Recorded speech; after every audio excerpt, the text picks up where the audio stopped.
This situation just got even crazier for the Memphis Grizzlies as Ja Morant, now officially a question mark for the 8th seed game between the Memphis Grizzlies and the Dallas Mavericks. In case you forgot, he went down in the third quarter against the Golden State Warriors, limping very noticeably, but he was, no pun intended, a warrior for a few minutes at least. He was able to go. He was able to finish the contest. Unfortunately, a last-second gaffe from the Memphis Grizzlies on an inbound 5-second violation cost them the game on Tuesday night. Not even getting a chance for a game-tying three. Golden State goes on to the 7th seed. They will play Houston. Memphis plays Dallas. And in a very dominant Dallas victory on the road against Sacramento, now you need Ja Morant more than ever, especially if they're going to face that three-headed monster with Lively, Gafford, and Anthony Davis. But what's going on, everybody? Welcome to another episode of Grizzlies Digest. Jared Altor bringing you the latest Grizzlies news, rumors, updates, game breakdowns, and so much more. If you find yourself here regularly, hit that subscribe button so you never, ever miss another upload from us. But talking about the 8th seed game, and if I'm going into how both of these teams operate, a season breakdown of them would take obviously an hour video, so we're not going to do that. But when you look at the Grizzlies, started out strong. Dallas starting out very strong too. Obviously the Luka Doncic thing happens. For Memphis, they have some roster issues, some coaching issues, some front office issues. It all kind of breaks down against them in mid-March. And then Taylor Jenkins gets fired. Iiasalo gets fired. And you see now both of these teams in the 8th seeded game. This is so predictable. Both of these teams, I'm not going to lie, folks. I'm not going to lie.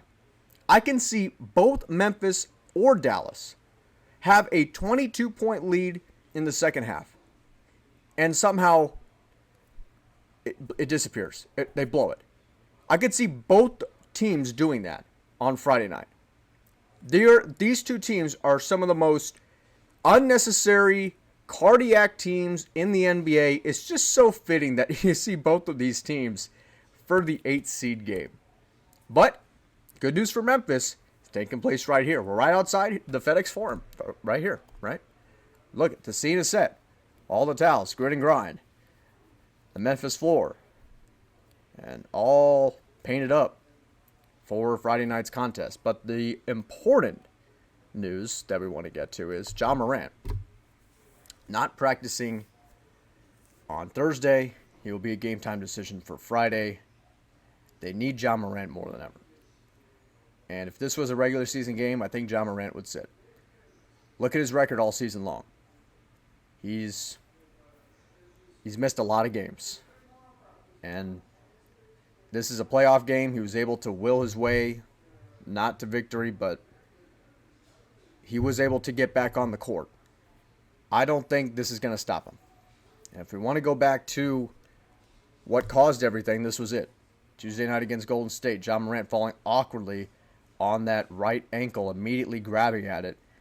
As you see a second look at it right here, I don't believe he lands on Buddy Hield, but he lands pretty close to Hield. But either way, it was pretty impressive he made the shot anyway.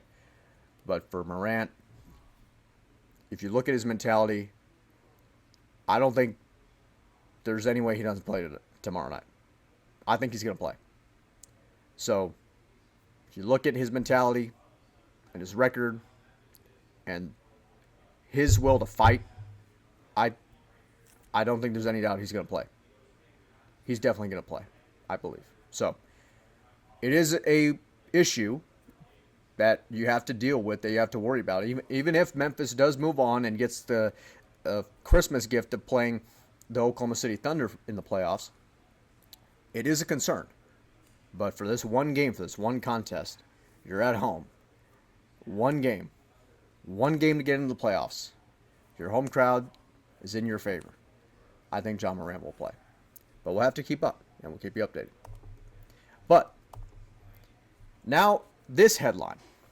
This will be a headline for tomorrow. Zach Edey, the rookie, who had 14 points, 17 rebounds in the Golden State game.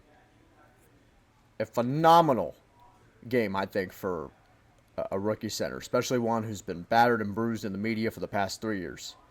I think he had a heck of a debut, a heck of a playoff debut, I should say.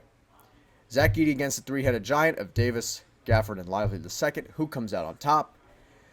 Well, I believe, I don't really think that's a fair assumption per se. I think that you got to get Jaren Jackson involved rebounding the basketball and playing defense. He's got to play at an all defensive level. You got to get Aldama to make shots. I don't think he's good defensively as he is good offensively, so you got to get Aldama to start hitting shots.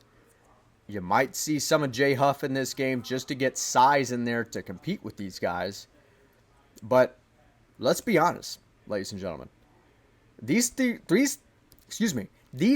guys in the Sacramento game is pretty scary to watch if you're any other team in the NBA. They're pretty dominant together. So this will be a tough game for Zach Edey. Obviously inexperienced going up against that three-headed giant. But we'll see what happens. But then look at this. Some good news. Some heartfelt good news to show you guys. Look at Jalen Wells, man. Look at him compete. He could be out on the bench. He could be resting at home. He don't even have to be in the gym. But look at him. With obviously injured with a wrist, you see the cast on his arm, or on his wrist, I should say, holding a basketball and practicing.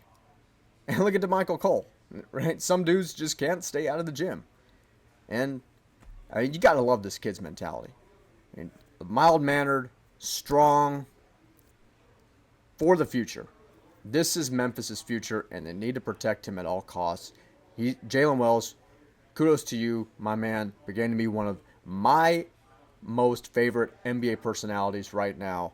He is a first-class example of what an NBA player should be. Look at that, man. He doesn't have to be out there, but he's out there. So, kudos to you, Jalen. But that's going to do it for this video. Obviously, a big contest tomorrow night between Dallas and Memphis. If you find yourself here on a regular basis, again, hit that subscribe button so you never miss another upload from us. If you want to comment on the video what you think will happen in the game between Dallas and Memphis. Is this a game where Edey gets his lunch handed to him? Will Ja Morant play? What do Jaren Jackson, Desmond Bane need to do to hold the fort down in case Ja can't go? I think he will go, but nonetheless, thank you so much for tuning into Grizzlies Digest. Jared Alator bringing you another episode. We'll see you in the next video, and of course, peace.